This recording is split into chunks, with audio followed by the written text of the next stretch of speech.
Зошто кучето ја мрази мачката, а мачката глушецот? Некогаш сите животни биле пријатели. Кучето, мачката, глушецот, овцата, јагуарот, лисицата, стаурецот и петелот, сите заедно живееле и никогаш не се карале.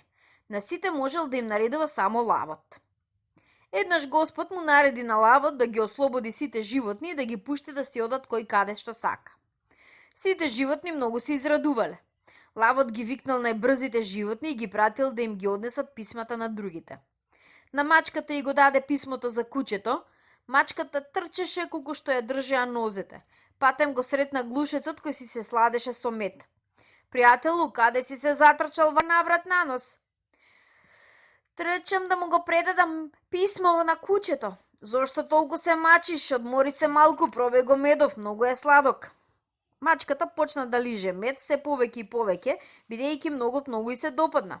Изеде толку многу што на крајот дури малку и се слоши, па си легна и заспа. Глушецот беше многу љубопитен, па ја зеде торбата што мачката ја носеше на раму и почна да ја претресува. Најде некаква хартија и почна да ја грицка. Грицкаше, се додека од хартијата не остана ни едно цело парче.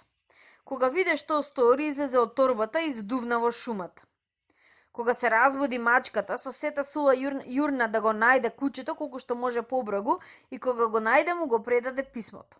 Кучето го зеде за да го прочита и виде дека писмото е изгрицкано и целото испокинато. Сега тоа не можеше да му ја докаже на никого дека веќе беше слободно животно.